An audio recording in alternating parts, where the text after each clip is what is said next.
Hello guys मु नहीं आसी आपन पई आउ एक नुआ वीडियो आज वीडियो डिस्कस करवा गंजाम जिलार प्रसिद्ध नाच दंड नाच विषय रे। एही दंड नाच किपरि पालन करा जाए एवं एहा पछरे इतिहास कौन रही से विषय रे आज वीडियो रे जानिबा।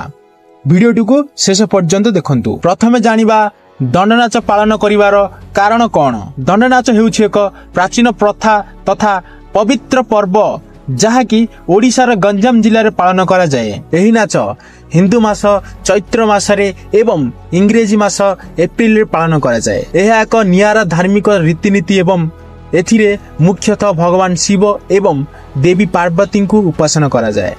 भक्त माने विश्वास करती जे कठोर रीतिनीति करी सेमानंकर भगवान शिव एवं देवी पार्वती को संतुष्ट करि परिबे एवं ईश्वरंक कृपा पाई परिबे। एथिरे प्रापर प्राश्चित एवं आध्यात्मिक शुद्धता होइथाय बोली विश्वास करती। अनेक लोक सेमानंकर अतीतर भूल एवं पाप पाई क्षमा मागिबा पाई दंड नाचरे अंशग्रहण करिथांती।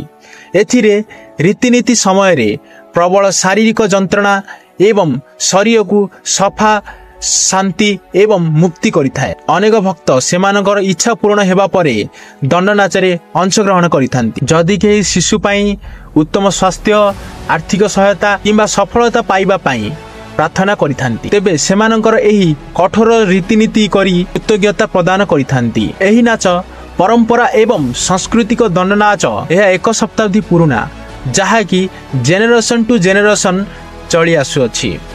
विशेष करी यह दक्षिण ओडिशार गंजाम जिले में पालन करा जाए। स्थानीय लोकों पाई यह केवल धार्मिक प्रथा नुहे बरम सेमानंकर परिचय एवं गर्वर प्रतीक अटे। एही दंड नाचरे तीन प्रकार दंड होइथाए। पानी दंड, धूली दंड एवं अग्निदंड।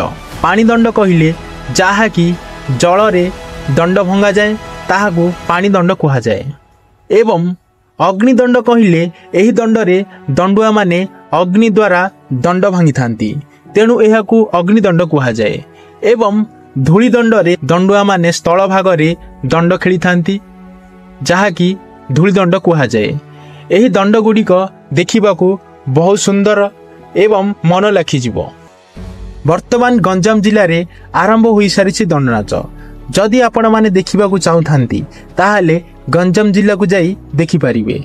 जानतु देखंतु बहुत मजा। दंड नाच केवल पर्व नुहे यह विश्वास एवं भक्तर एक आध्यात्मिक परीक्षा।